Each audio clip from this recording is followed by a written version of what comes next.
नमस्कार साथियों, सोया संवाद में आप सभी का हार्दिक स्वागत। बात हम कर रहे हैं सोया संवाद की, लेकिन खेत आप देख रहे हैं सरसों का। तो हम सरसों के खेत में क्या कर रहे हैं ये आपको सवाल आ रहा होगा। तो आपने हमारा पिछले साल एक वीडियो देखा होगा और उसमें डॉक्टर हेमंत माहेश्वरी जी ने आपको बताया था कि ये ऐसे प्रयास कर रहे हैं कि जितनी तिलहनी फसलें हैं उसमें जो उर्वरकों का प्रयोग किया जाता है उसकी मात्रा कम की जाए और उसकी लागत कम करके हमारी उत्पादकता बढ़ा के या जो लाभ अनुपात का रेशियो है उसको बढ़ाया जाए।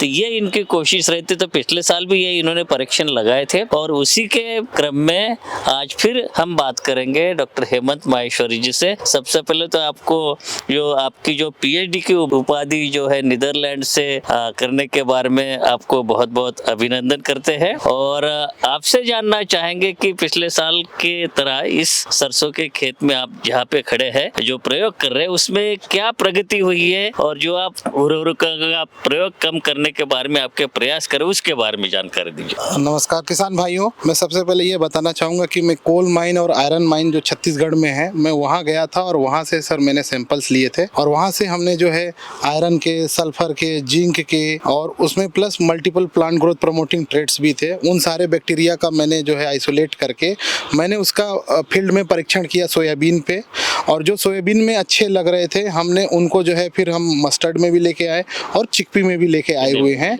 तो पिछले बार मस्टर्ड में हमने जो ट्रायल लगाए थे वो सर सल्फर का था, आयरन का था और जिंक का था। तो ये 3 सेपरेट एक्सपेरिमेंट थे और वो 3 सेपरेट एक्सपेरिमेंट में जो बेस्ड बैक्टीरिया थे उन बैक्टीरिया का हमने एक कंसोर्सिया बनाया है और उन्हीं कंसोर्सिया को हम इसमें अप्लाई किए हैं इस मस्टर्ड में। और हम चाह रहे हैं कि जो एनपीके है या आयरन सल्फर की और जिंक की जो मात्रा जो देते हैं इसमें उसकी डोज को 25% कम किया जाए और इसकी इल्ड में बढ़ोतरी हो। ये हमारा ये प्रयास है क्योंकि हम चाह रहे हैं कि जो सोयाबीन के बाद जो फसल है चाहे वो पल्सेस है या ऑयलसीड क्रॉप है उस पर क्या इफेक्ट पड़ेगा जो हम प्लांट ग्रोथ प्रमोटिंग बैक्टीरिया जो हम इस्तेमाल करेंगे सोयाबीन पे। तो नॉट ओनली ये सोयाबीन पे बट ये जो नेक्स्ट क्रॉप है उस पर भी क्या इफेक्ट पड़ेगा ये उसी का परीक्षण है। ये सरसों की फसल हम देख पा रहे हैं, इसकी हाइट कितनी बढ़िया लग रही है और इसमें जो लगे हैं सरसों भी लगी है, बहुत अच्छी इसकी उत्पादन मिलने की संभावना है। एक जानना चाहती हूँ कौन सी वैरायटी है ये? सर ये ब्रजराज वैरायटी है सर और हमने इसको लास्ट ईयर भी लगाया था और इस समय भी हमने इसका ब्रजराज हमारे जो डायरेक्टर साहब उसके ब्रीडर है। यस सर, वो उन्हीं के रहते उन्होंने जो किया था। Yes sir. चलिए, आप सरसों का खेत दिखा रहे थे, इसमें आप सीधी तरफ से आप देख रहे हैं कि फसल की स्थिति आप देख रहे हैं और आप बात कर रहे थे कि दूसरी जो चिकपी या चने में भी आपने कुछ प्रयोग किए तो वो भी चलते हुए देखेंगे। उसके बारे में भी आप बताते चले कि आपके जो प्रयोग चल रहे हैं उसमें ऐसी फसल लेने के लिए किसान को कितनी लागत होती है और हम उसमें कितनी बचत कर सकते हैं, तो इसके बारे में थोड़ा सा आप जानकारी दें। हम ये बताना चाह रहे हैं सर, जो केमिकल फर्टिलाइजर है उसका प्रयोग जो है ज्यादा अधिक से अधिक लोग फार्मर जब इस्तेमाल करते हैं तो उसका एक विपरीत प्रभाव पड़ता है। तो हम चाह रहे हैं कि इस ट्रायल्स के माध्यम से हम ये दिखाना चाह रहे हैं कि हम फर्टिलाइजर की डोज कम करते हुए भी आप जो है यील्ड की उपज की मात्रा ज्यादा ले सकते हैं क्योंकि ये सॉइल में जितने भी आप न्यूट्रिएंट डालते हैं उसका पीएच मान 8 होने के कारण सारे न्यूट्रिएंट फिक्स हो जाते हैं।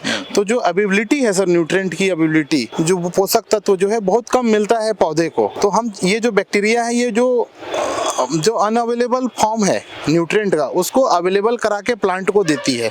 तो आपको कम फर्टिलाइजर डालने की जरूरत है। आप ये ट्रायल्स में आप देख सकते हैं कि जो पहला ट्रायल है ये सल्फर पे है, फिर हमने आयरन के वाले बैक्टीरिया का ट्रायल लगाया हुआ है। ये आयरन वाले बैक्टीरिया हम कॉलेज ऑफ एग्रीकल्चर के विल्ड सिक प्लॉट से लिए थे जो बायो कंट्रोल प्रॉपर्टी भी है, जो 7 पैथोजेंस को कंट्रोल किया हुआ है, इवन सोयाबीन के भी और चिकपी के भी। तो विल्ड के अगेंस्ट भी है इसमें गुड़। तो हमने ऐसे बैक्टीरिया का चयन किया है कि जो ओनली पोषक तत्व ही ना दे साथ में डिजीज को भी कम करे। तो जो इनमें से जो बैक्टीरिया हमने जो चुनाव किया हुआ है ये सोयाबीन पे भी आप राइजोक्टोनिया सोलेनाई है या मैक्रोफोमिना फेजियोलिना है या कोलेक्टोट्राइकम ट्रंक संकेटम है, ये जो तीनों चारों जो रोग हैं जो मुख्यतः जो सोयाबीन में पाया जाता है उसके अगेंस्ट भी ये कंट्रोल करते हैं। तो ऐसे बैक्टीरिया का चयन जो यील्ड में भी उपज करे और रोग के प्रति भी उनको एक पोषक तत्व प्रदान करते हुए और वो एक टॉलरेंस प्रोवाइड करे। आप दो फसलें यहाँ पे साथ ही साथ देख रहे हैं, एक इस साइड में आप सरसों देख रहे हैं और साथ में चने की फसल भी देख रहे हैं।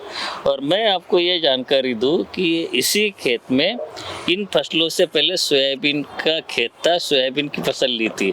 तो ये ऐसी फसलें सोयाबीन की जो फसल प्रणाली है उसमें बिल्कुल सही तरह से समाहित हो जाती है। ये जो कब की बोनी है दोनों की, ये आप बताइए थोड़ा सा। सर ये 17 नवंबर की बोनी है, मतलब सोयाबीन की कटाई के बाद में कुछ दिन तक खेत खाली रहा। खेत खाली था जी।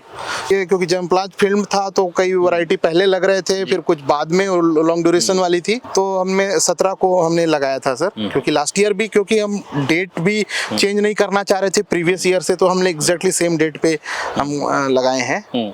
तो ये चने का सर 18 का की है। हाँ। और बस इसमें से जो चिकपी का एक ट्रायल 18 को है। ये जो चने की फसल भी यहाँ पे देख रहे हैं बिल्कुल यूनिफॉर्म एक देख रहे हैं, बिल्कुल एक समान देख रहे हैं। ये कौन सी वैरायटी है चने की? RVG 202 वैरायटी है। इसकी उत्पादन क्षमता क्या है? इसका उत्पादन लास्ट ईयर मैंने जो कंट्रोल में मैं 25 कुंटल तक लिया है और जो बैक्टीरियल ट्रीटमेंट है उसमें 28 से 29 कुंटल पर हेक्टेयर तक लिया है। अच्छा। ओनली सल्फर के ट्रायल में। जो हमारे इंदौर जिले में या आसपास के क्षेत्र में तो सरसों की खेती उतनी पॉपुलर नहीं है और उनके लिए जो है सरसों की फसल एक प्रकार से एक नई हो सकती है ना?